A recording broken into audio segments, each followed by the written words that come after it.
Hey gang, Steven Sitkowski here, founder of the Sitkowski Wealth Network. Happy holidays to all of you. I'm so excited to share with you a lesson on fundamental analysis. So first of all, let's talk about what fundamental analysis is. It's basically looking at the numbers of a company. And I figured since we're in the middle of the holiday season and everybody's been going crazy, spending money on gifts, more than likely, why don't we look at Amazon? So first thing that we'll do, let's dive in and just check out the chart for a second. And this will sort of dispel a myth because people often ask me, hey, do all retailers go up around the holiday season? No. Why not? Because the anticipation of the increase in sales is already baked into their price. I mean, do you think an analyst is shocked when they see sales on Amazon going up? Maybe starting in November through December? Of course not. So that's already been calculated into the value of the company. So to do fundamental analysis, this sort of gives you a high-level view using this particular software tool. And I'm going to let you know where you can get this tool in a subsequent recording. But in any event, basically, this is broken up into different sections. We have the growth rate of sales. So Amazon is growing sales year over year, 7.08%. Assets are growing at almost 12%.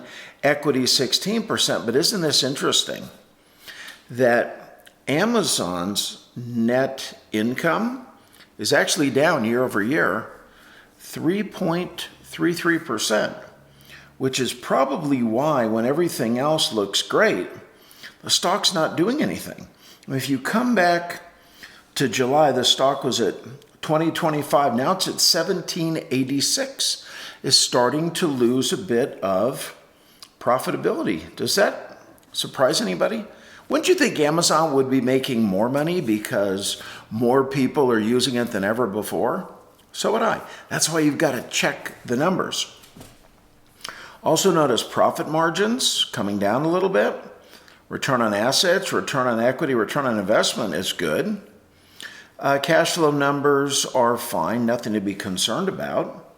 I will also tell you that Amazon's expecting growth of 20%. And look, this is the analyst targets. The lowest one has it at 1850. The highest one, 2600. The midpoint is 2182, which is about where this stock used to trade before all of a sudden the earnings started to slump a little bit. Let's go to the dashboard. Now, you'll notice because the earnings came down, the PE ratio is way out of whack. It's at 87. And the PE on the S&P 500 is about 23. Now, if we want to dig into the earnings, so the earnings per share, next earnings announcement is supposed to be in 38 days. The analyst estimate is $3.98. Earnings per share trailing 12 months, $22.58. So look at that. So for the last 12 months, earnings have been like $5.50 per quarter, which is where I get my $22.58. Now it's at about $4 per quarter. So if we go to earnings details, let's go to the last quarter. See what they've got to say. So Amazon.com announces third quarter sales up 24% over third quarter from last year. So the third quarter sales were $70 billion. They're not exactly hurting, but I just wanted you to see this. This comes off the business wire. It connects right into the software. You can do as much due diligence on this company as you would like. So if I start scrolling down, so let's look at some of the highlights. All of these are highlights on the company. Look at that. So if you were thinking about taking a significant position in this and you want to know everything there was about Amazon, go through some of these highlights. Most company, it doesn't look like this.